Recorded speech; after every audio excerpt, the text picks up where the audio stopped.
Hello and welcome to the agenda. Today we're tackling a critical issue that's quite frankly goes to the heart of the economic justice, and that's financial literacy. For years, Black and brown communities have faced obstacles in accessing financial knowledge and resources, and these are barriers to economic growth. Home ownership and long-term stability are big issues. But here's one thing. Financial literacy isn't just about dollars and cents. It's about empowerment, creating opportunities where they've long been denied. I'm honored to welcome Greg Coverdale Jr., Director of the Financial Literacy Institute at Delaware State University. Greg's vision and dedication, and supported by the Charles Schwab Foundation, aren't just reshaping financial education for students at DSU. His work through the Financial Literacy Institute by providing workshops and resources and even certified financial planning certification opportunities and changing the narrative for communities that needed it the most. Today, we'll be discussing what real financial capability looks like, the knowledge and the resources, and the confidence to build and protect one's financial future. And for Black and brown communities, that means a chance to build generational wealth, something that's not common, and a real opportunity to redefine the future.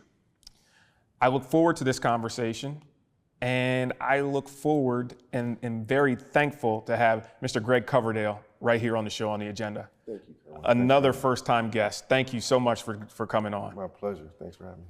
Please tell us a little bit about what's going on at Del State. I mean, I read in the papers, I'm sure everybody else did as well, but this is the first time that you've come on. Tell me a little bit about your plan down there. We have so many things. We have a certified financial planner program. It's a bachelor's degree program, so it's a 4-year program. Okay. So once you matriculate through that program, you are eligible to then sit for the CFP exam. So, we teach financial planning, that course. We teach investments, insurance, retirement planning, estate planning, and then there's a capstone. So once you take all of those courses, along with all of your other degree courses that are required, you're eligible to sit for the exam. And it's very good for our students, especially minorities. Mm-hmm. We currently teamed with the CFP board because they want more Black and brown financial advisors, CFPs, in the industry. So they've actually put dollars behind marketing and different events that we're going to be hosting on campus, and they want to help us reach out to the community to grow our program and get more students in the major. There was a major endowment made by the Charles Schwab Foundation. Yes. I mean, tell us a little bit about that. So Charles Schwab, they were generous enough to give us $1 million. And one of the things that we did with that $1 million is we were able to build a financial literacy institute. And through that institute, we reach out to the community to put on programs. One of the initiatives that we're putting on, Kerwin, is an unbanked initiative. So tell me a little bit about that.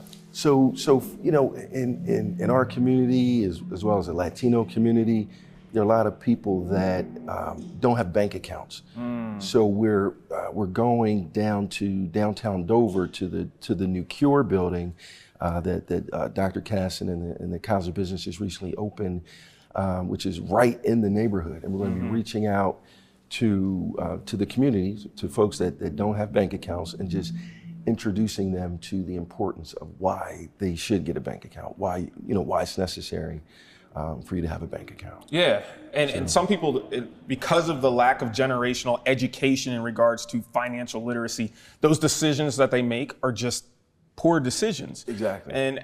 And some of it is just as easy as I didn't know. And the thing is, it's funny. I used to work at Merrill Lynch, right in the building right across the street, and we couldn't even, as a financial advisor, we couldn't even talk to clients that had less than $250,000 worth of investable assets. I'm not talking about $250,000 of equity in your home, or you have jewelry that's worth a couple $100,000. This is investable assets.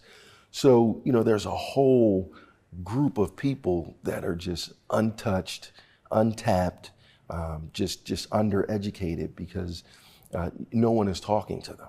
And they weren't what some of the people across the street, not saying that that was the practice of where you were, but they don't see them as economically viable to their overall mission in regards to what the corporate's bottom line is. Yeah. And, you know, money is a business, of course, it's always about making more. And unless I would say that poor people are actually consuming, they're not really seen as a viable candidate in terms of investing. Exactly. Yeah. Exactly. Like we spend, to your point, we are consumers. We spend a lot. Yeah.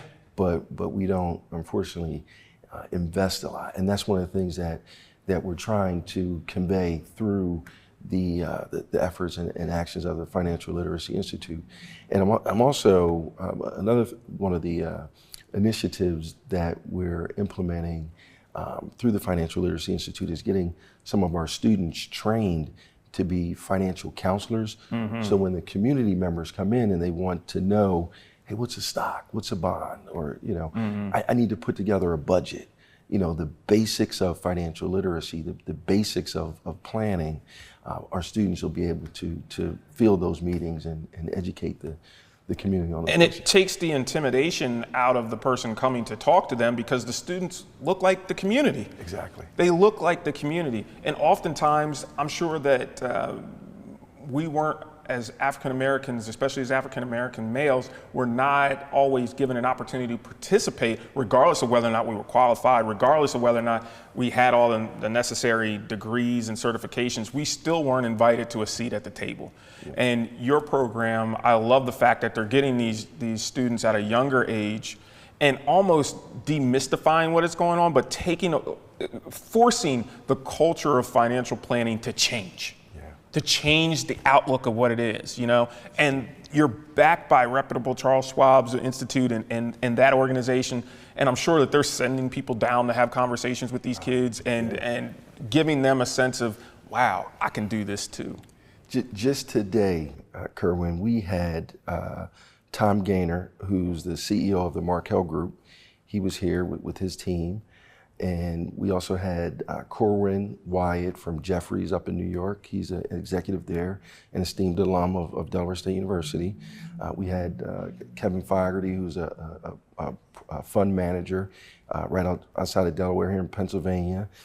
And of course, President Allen, Dean Casson, they were all there. But we did we presented some stocks because we have a foundation that through the support of Tom Gaynor and the Graham Family Foundation, they created an endowment for our students to pick stocks on behalf of that endowment. So eventually this will morph into something very big. And then directly after that, we went into our stock market challenge. So it was a beautiful thing. I mean, the students did an amazing job, super proud of them. And, you know, all the executives, they were all impressed and supportive and motivational. And Mike Ramone, he even stopped by there to give some words of encouragement. So we have a lot of support from the business community, from, you know, the local community here, the political community. Yeah. So I know that Schwab has skin in the game.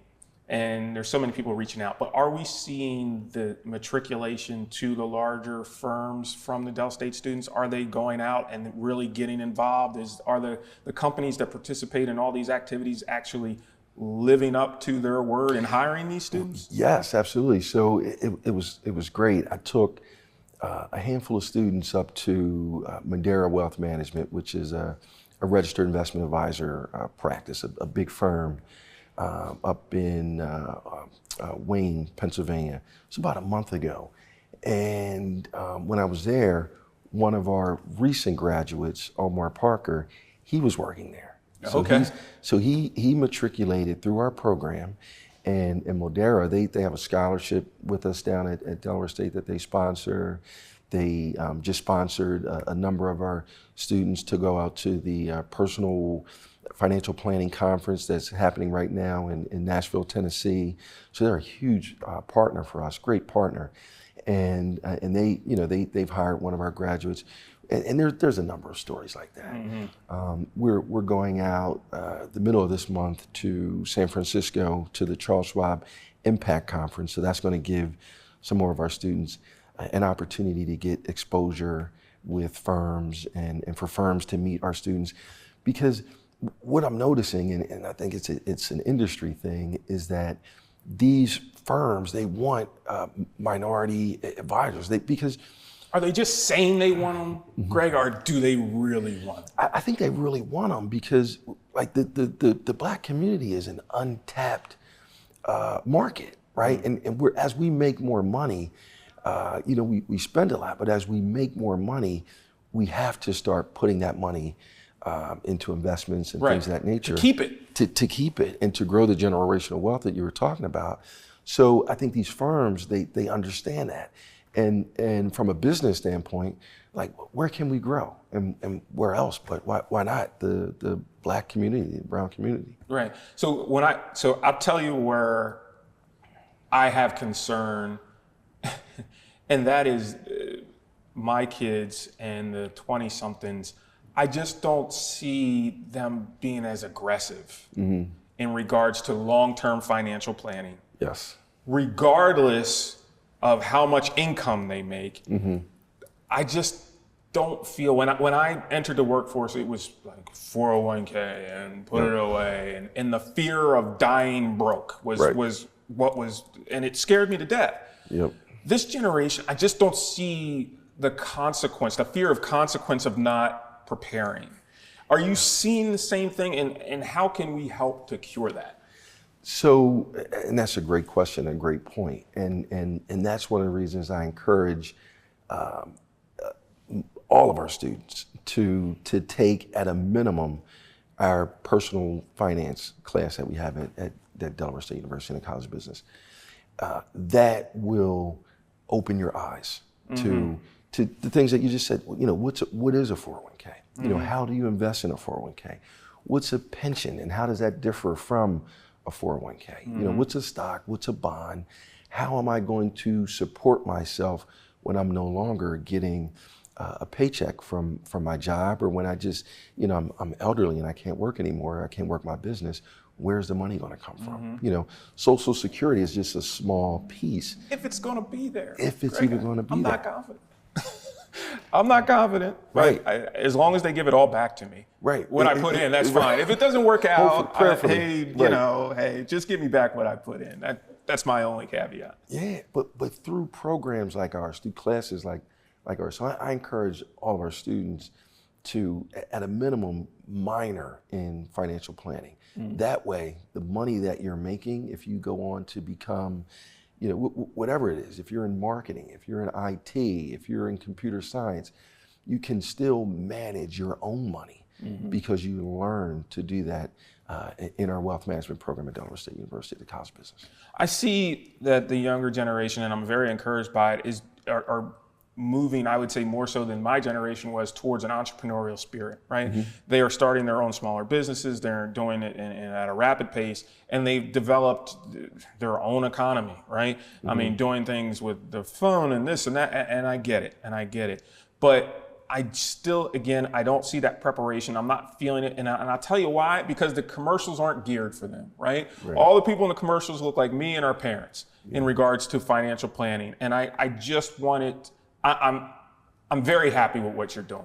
I appreciate that. Yeah, I think it's great. And I encourage entrepreneurship, but initially I encourage intrapreneurship because, especially in the financial services industry, if you're going into financial planning and you want to be an advisor, it's very difficult to build a book of business if you come from modest or modest means or low income family. It's hard. Yeah, flat out. You just don't have the network. Right.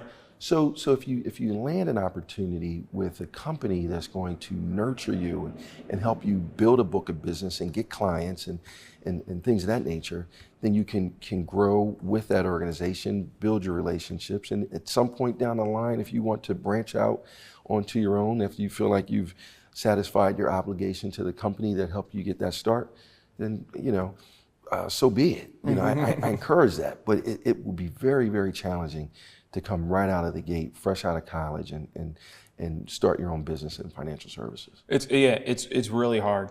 The other part is, I don't think that the younger generation, and I can't blame them because I had to think differently too. The performance that you're giving at 25 is not going to be the performance that you're giving at 55 and 60. There's going to be someone younger, smarter, and faster to be able to get it done. Yeah. And unfortunately, you're going to have to move on. You can't work forever. It's just the way that it is. And you have to begin to prepare for that. I think it's a necessity, and I love the fact that these businesses are supporting your organization in making that happen. Yeah. From an enrollment standpoint, I would assume that it's packed. So our investment club the numbers are super strong. I mean, we have 100 plus students. Our financial planning club, I want to say we're close to 70 or so. Okay.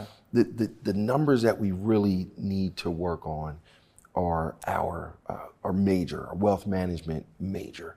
So that's one of the reasons I'm super thankful and grateful for you for having me on to try and help and promote our major as well as our minor so we can grow those numbers. Like I said earlier, the CFP board, they're helping us because they see the importance and they see where the trends are going. They know that Black and brown communities are making more money now, and that's an untapped market. So in order to reach Black and brown individuals, you need Black and brown advisors. Let's face it, people do business with people that are like them. So yeah, we definitely are, we're strong, but we can always be stronger in the numbers within our major as well as our minor program. So what advice, and you, I mean, from government to business, if you give me advice, I'm going to take it there. What advice would you give to those folks that are thinking about entering your program? I would say, so if you're a high school student, you're going to get all the exposure, all the experience that you can dream of. Like I said, I had, a CEO of a major company on campus today. We take our students any and everywhere, all around the country to different events and put them in front of people, corporate executives that and you're training them probably how to do that. Yeah. We train them to network. But the advice that I would give them is, read some personal finance books. If you're already in college and if you're already at Delaware State, start by taking at a minimum the personal finance class. That will definitely open your eyes and kind of change your perspective as to how you view the world, how you view your career, and what you prioritize in terms of your consumer behaviors and your investing behaviors. So that's kind of a tidbit of advice that I would give them. So I have to ask you, what's your fear of? I mean, I'm sure it's people not participating in financial education, but what do you not want to see, and what do you think your program can prevent, and how can it prevent that from happening? So, my biggest fear for my students and the community at large is that you reach 65 and you look around and you don't have the resources there to be able to provide for yourself. The pot or the window. Yeah.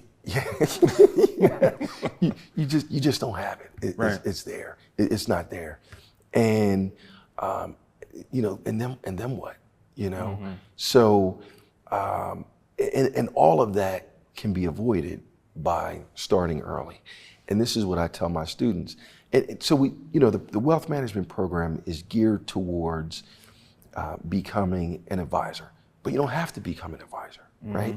I teach it from an advisor perspective, but then I also teach it just from an individual perspective.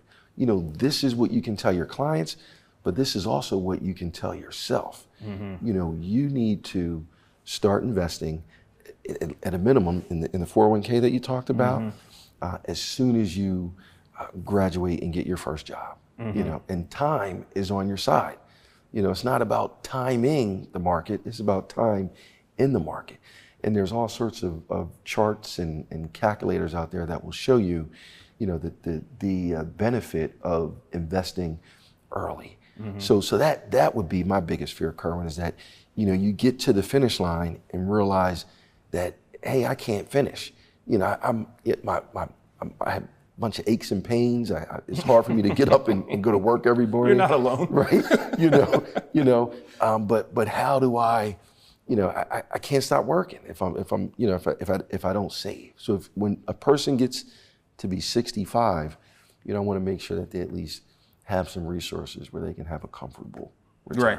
And what I'm sure your financial providers is that's the high, right? The fact that you're helping people get to that level, folks that weren't always, that may not had the course set out, right? They didn't have that generational knowledge. Forget the wealth, but the knowledge of what to do and how to do it. And let's be honest, pensions are far and few between now. Exactly. So, you just can't rely on that. You can't. Are our students, so I'm thinking about your students, and I'm thinking about, for some reason, like the Law Institute comes up where people could come and get information, right, from student lawyers. Are people able to come and get information from your young future executives? So we're implementing that now. So right now, I'm in the process of training some financial counselors, I'm calling them, some student counselors, so that the community can schedule appointments and come into our Financial Literacy Institute on the first floor of the College of Business, right on campus, main campus, and sit down and get some basic information from our students. And if they need some heavier lift, I'm there to come in and help as well. With products and understanding these products and getting all that stuff together, I know it's a lot of information. And we can provide information from an objective standpoint. Because a lot of times when you go to corporations and you talk to an advisor or a broker or whatever the case may be, a lot of that advice isn't completely objective. I mean, it's based on their commission. Exactly, or a fee of some sort. But if you come down to Dover, you come to the Institute, we can give you some objective guidance, some objective information to help you along with your journey to make good decisions for yourself and your family. And it sounds, obviously DSU is a great organization, but it must feel good to know that you have a complete institution behind you in everything that you're doing. And some of the things that they're doing down there is just, and Dr. Allen, it's just innovative. It's just amazing. Innovative, and it's working. It is. Every time I leave campus and I take students somewhere, they represent themselves so well. They represent the university, the College of Business so well.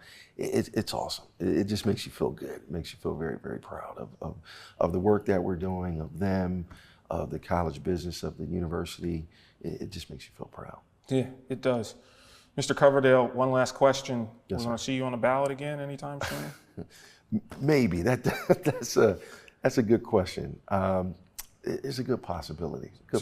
Treasurer's coming up, so you may see me. Okay. I won't put you on the spot too much. But thank you for coming on to the show today. Kerwin, thank you for having me. And I hope, as I tell all my guests, it's not your last time.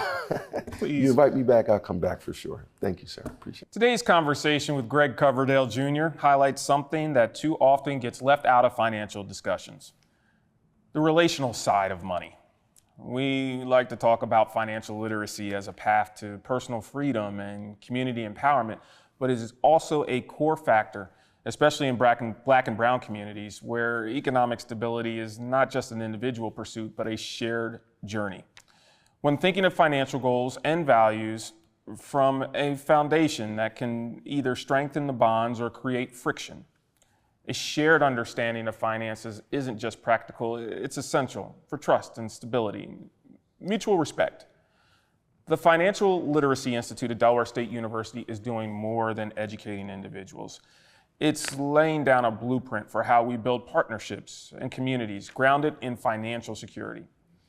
With Greg's leadership and the backing of the Charles Schwab Foundation, this initiative is equipping people with the resources, strategies, and confidence they need to make informed financial decisions that impact not just themselves, but their families and their partners, and ultimately the generations that follow.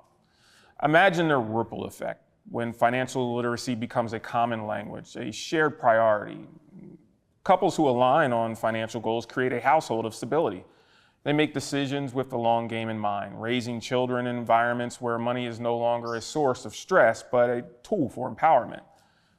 For Black and brown communities, this isn't just progress, it's transformation. It's the promise that the cycle of economic insecurity can be broken, not just by one person, but by communities that choose to understand and invest in their financial well-being. Consider the role of financial literacy.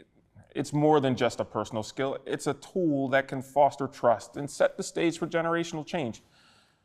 Thanks for tuning in to The Agenda. I appreciate it as always. Stay informed and stay aligned with those who share your vision. And remember, building a stronger financial foundation starts now, and for yourself and for those you care about. Be safe, stay empowered, and we'll see you next time, right here on The Agenda.